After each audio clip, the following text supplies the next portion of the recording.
One question, CJ, for you is just looking at parking. You're buying a facility and you kind of underwrite the metrics of the number of folks, you know, how many day rate people and how many event space. How do you enhance additional return on above that? I mean, with technology in New York City, a lot of us are used to coupons and, what is it that you're using to, and what, or is it? Those are tricks, drive it? aren't they?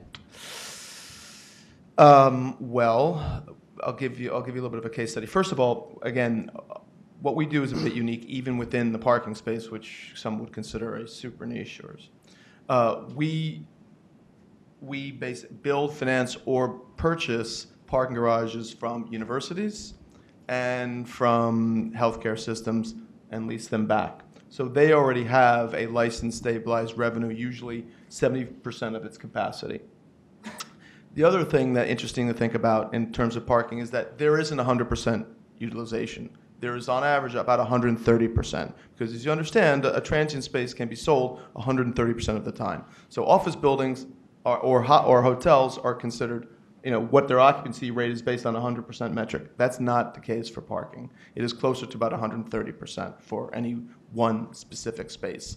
And how you utilize that transient, for example, we had an issue where when we purchased a garage, there was a high legacy of licenses that had reserve spaces. Well, those reserve spaces have to be maintained. They become 100% occupancy. When you eliminate that reserve and you realize that those people are only there 9 to 5, well, you now have a space that's being paid for 100% of the time that's available at night and on the weekend. So you've now brought a yield of 130, 140% to that space that's being paid on a monthly basis. So these are the understanding of how the pricing that is completely different from almost every other asset class. Other little things like, for example, cash basis. Technology is very important. You can change your in and out by 5 minutes. So we went and there was a 15-minute grace period. You change that to 5 minutes, and if you have the technology to do that versus manual, well, that makes a huge difference. Manual labor versus the level of technology now, you can reduce theft dramatically. With the new technology, you can also incorporate Spot Hero, We Smart Park. These are all apps that allow for dynamic pricing. Another thing, pricing in general can be dynamic, whereas in medical office, as I remember, while doctors pay and they never move, they also pay the same amount every year with maybe 3% bumps annually. Well, I can theoretically change the price of my space every day. Theoretically, I could do it every hour. Now, obviously, you're never going to do that. But with technology, you can have dynamic pricing where that space could change up and down. On the weekends, I have a lot of vacancy.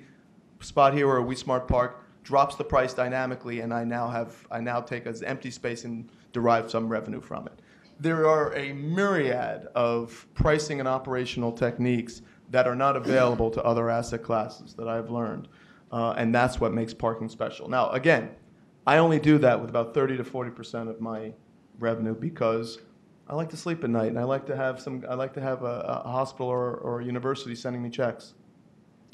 So you have a lease rate with them. So you'll do a sale lease back with them. Is that correct? Correct, but never for 100% of the garage because then you might as well have a bond.